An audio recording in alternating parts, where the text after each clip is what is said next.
Di Singapura ada seorang Habib, seorang wali min auliyaillah bernama Habib Nuh bin Muhammad Al-Habsyi. Ini bisa dicek di Singapura. Pernah waktu itu pemerintah di Singapura ingin membuat jalan tol.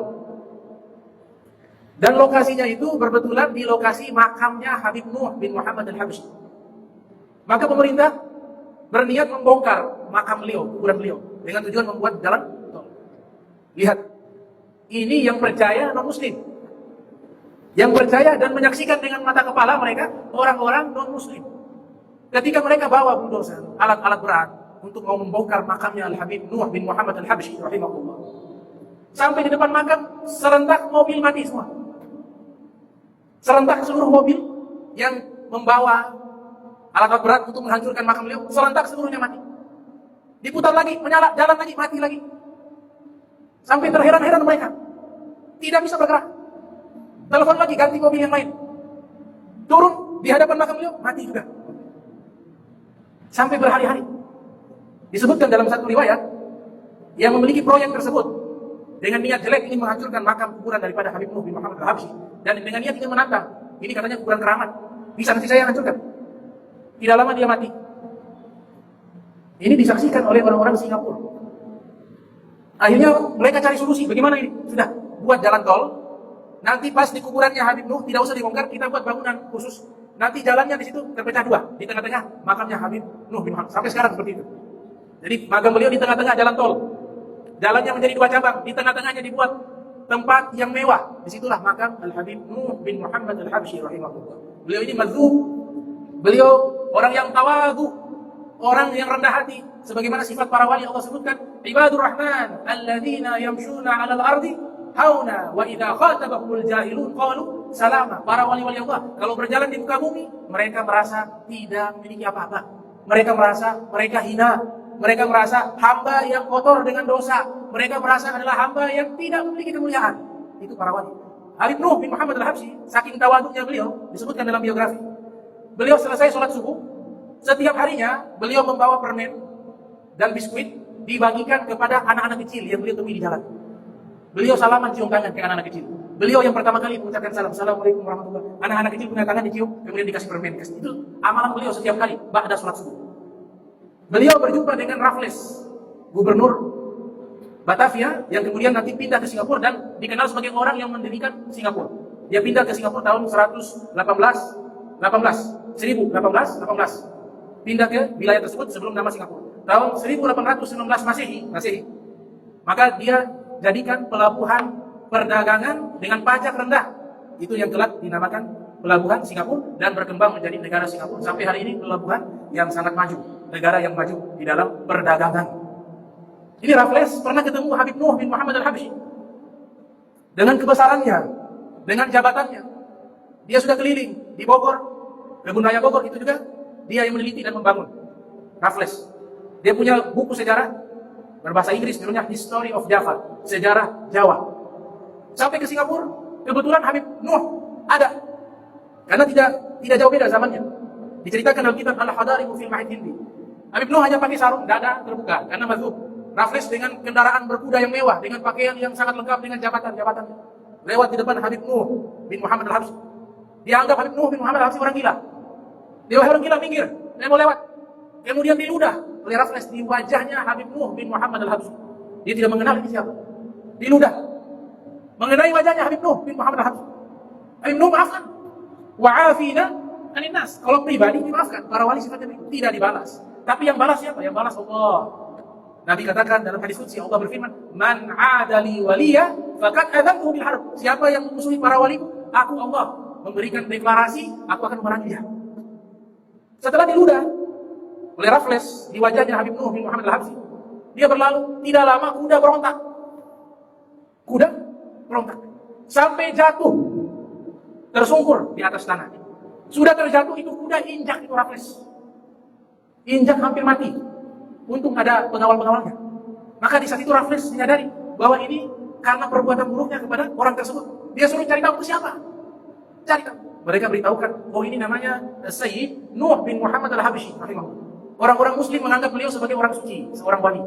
Dan sudah terkenal, beliau punya keramat. Kami sendiri sering menyaksikan, kata pengawal-pengawalnya. Maka Raffles datang. Setelah sembuh dari sakitnya, Raffles datang menemui Habib Nuh bin Muhammad Al-Habsyi, meminta maaf dan menghormati Habib Nuh bin Muhammad Al-Habsyi rahimahullah. Lihat ini sifat-sifatnya para wali. Yang terakhir, sifat para wali yang Allah sebutkan dalam Al-Quran, mereka tidak pernah putus zikir. Alladzina yadhkuruna Allah qiyaman wa qu'udan wa 'ala junubihim wa yatafakkaruna fi khalqis samawati wal ardh. Berdiri zikir, duduk zikir, tidur zikir. Itu sifatnya para wali. Berikutnya, para wali istiqomah. Gak ada semangat ibadah. Sholat tahajud, ada liburnya. Sholat tahajud 1 tahun 3 kali. Atau dia rajin belajarnya. Belajar ilmu agama rajinnya 1 bulan. Liburnya 2 tahun. Puasa sunnahnya juga demikian. Jadi istiqomah, itu sifatnya para wali. Dan ini yang mengangkat martabat mereka menjadi orang-orang yang dekat dengan Allah Subhanahu wa ta'ala. Innal ladzina istaqamu, ya, innal ladzina qalu rabbuna Allah summa istaqamu tatanazzalu alaihimul malaikatu alla takhafu wa la tahzanu wa abshiru bil jannati allati kuntum tu'adun. Ini sebagian sifat-sifat orang-orang yang dekat dengan Allah Subhanahu wa taala. Nah, kita kalau mau dapat kemuliaan di sisi Allah Subhanahu wa taala, kita ikuti jalan mereka. Qadaman ala qadamin bi ziddin au zaid, setapak demi setapak. Kalau enggak bisa persis, palingan berapa persen alhamdulillah. Yang pasti ada usaha, ada niat mengikuti mereka. Dan mereka kalau kita ikuti, pasti itu mereka mengikuti Nabi Muhammad SAW. Dan kita lemah untuk bisa mengikuti Rasulullah, tidak akan mampu. Seorang manusia pun tidak akan mampu mengikuti Nabi Muhammad SAW. Contoh, ini menunjukkan satu contoh, siapapun dia tidak akan bisa ikut Rasulullah SAW secara sempurna. Contoh, disebutkan dalam kitab Muntahasul ala syar'i wasailil usul ila syama'il Rasul. Nabi ini, Nabi kita Muhammad SAW, zikir kepada Allah 24 jam setiap hari, dari lahir sampai meninggal dunia. Bagaimana kok bisa Nabi zikir tidak pernah putus? Yang pertama, Nabi kalau bicara apapun yang keluar dari mulut Nabi kan wahyu. Allah Ta'ala berfirman, "Wa ma yantiqu 'anil hawa in huwa illa wahyu yuha." Apa yang aku ucapkan wahyu. Nabi bersabda, "Ma kharaja minhu illa haqq." Tidaklah keluar dari mulutku melainkan seluruhnya kebenaran dari Allah Subhanahu wa taala. Jadi Nabi kalau berbicara itu wahyu, dan bicaranya Nabi dihitung zikir. Kalau kita bicaranya ada yang ngawur, ada yang dosa. Tapi Rasulullah kalau bicara zikir. Itu yang pertama. Yang kedua, Nabi tidur. Kita kalau tidur putus zikir. Tapi Rasulullah SAW ketika tidur, beliau bangun sholat, ditanya, "Ya Rasulullah, engkau tidak berwudu?" Kata Nabi, "Ainaya tanamani walakin qalbi la yanam." Mata tidur, tapi hati tidak pernah tidur kepada Allah Subhanahu wa taala. Posisi tidur, hati zikir. Ada manusia seperti ini. Belum lagi beliau punya ibadah. Kana yaqumu minal lail hatta tatafaddara qadamah. Akhrajahu al-Bukhari fi sahihih. Nabi salat malam sampai kaki beliau bengkak. Maka kita mau mengikuti Nabi secara sempurna, persis seperti Rasulullah, tidak akan mampu. Terus dari mana kita bisa ikut Nabi yang sekian persen? Caranya ikut para ulama yang soleh, para aulia. Kita ikut mereka, otomatis kita ikut Nabi Muhammad SAW. Ikut mereka saja susah, apalagi ikut Nabi. Contoh, Sayyidina Syekh Abu Bakar bin Salim rahimahullah, lahir 919 Hijriah, meninggal 992 Hijriah. Beliau punya satu amalan, sholat subuh selama 40 tahun menggunakan wudu isya. Jadi semalam suntuk tidak tidur. Waktunya habis beribadah. Itu satu amalannya beliau, kita mampu. Satu amalannya Imam Syafi'i. Ketika tiba bulan suci Ramadan, Imam Syafi'i rahimahullah menghatamkan Al-Quran selama bulan suci Ramadan 60 kali. Kita nggak mampu. Ikut yang wanita, Rabi'atul Adawiyah. Untuk para wanita, ikut Rabi'atul Adawiyah. Kalau mau contoh wanita, ikutnya Sayyidah Fatimah Zahra alaihissalam. Itu contoh yang menjadi sampelnya Rasulullah SAW.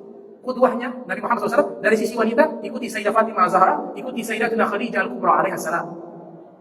Tapi ikut mereka, untuk sempurna seperti mereka, sulit. Maka kita ikut ulama. Contoh, wanita, Rabi'atul Adawiyah. Itu pun sulit kita ikut beliau. Bahkan laki-laki pun tidak mampu.